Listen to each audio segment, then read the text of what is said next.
L'édito éco avec Nicolas Barré, directeur de la rédaction du journal Les Échos. La France va donc sévir contre les GAFA. On va le voir tout à l'heure avec Bruno Le Maire, himself à 8h15 en studio. Les Google, Amazon, Facebook et Apple, pour qu'ils payent plus d'impôts. Est-ce que c'est une bonne idée, Nicolas ?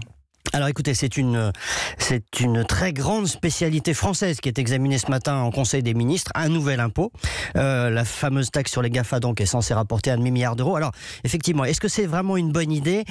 C'est pas si évident que ça. Vous savez, alors c'est vrai qu'il est terriblement injuste de voir Carrefour ou Casino, pour ne prendre qu'un exemple, payer beaucoup plus d'impôts qu'Amazon. C'est une formidable distorsion de concurrence. Bon, c'est donc bien de taxer les GAFA. Où est le problème ? Alors, premier problème, il s'agit d'une taxe sur le chiffre d'affaires, donc sur la production et non sur les bénéfices. C'est contraire au principe économique de base, j'allais dire de bon sens, qui consiste à taxer non pas l'activité elle-même, mais le profit qu'elle génère. Et ça a un effet pervers évident, celui de décourager l'investissement, en particulier dans le numérique. Est-ce vraiment ce que l'on recherche ? Je ne crois pas. Deuxième problème, alors il est mis en avant par le lobby de l'industrie numérique, mais enfin il faut quand même les écouter, c'est que cette taxe GAFA, dans la réalité, elle sera payée par qui à votre avis ? Elle sera payée non pas par les GAFA eux-mêmes, mais par leurs clients. On vise Google et Facebook, mais en fait on touche monsieur tout le monde qui utilise des services internet, ou la PME du Cantal qui fait de la pub sur Facebook pour gagner des clients.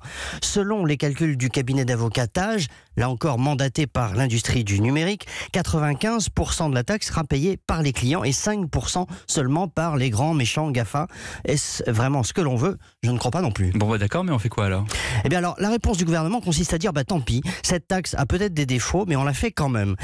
Et preuve que les choses sont jamais complètement blanches ou noires, la taxe GAFA a quand même du mérite. D'abord, elle montre qu'il y a un sérieux problème et qu'il faut traiter, et que les GAFA peuvent pas continuer à jouer comme ça avec les fiscs du monde entier pour éviter l'impôt. Et puis deux, le fait que plusieurs pays comme la France, le Royaume-Uni, l'Italie et d'autres en Europe décident d'avancer dans cette voie au niveau national, ça devrait finir par avoir un effet d'entraînement sur les autres.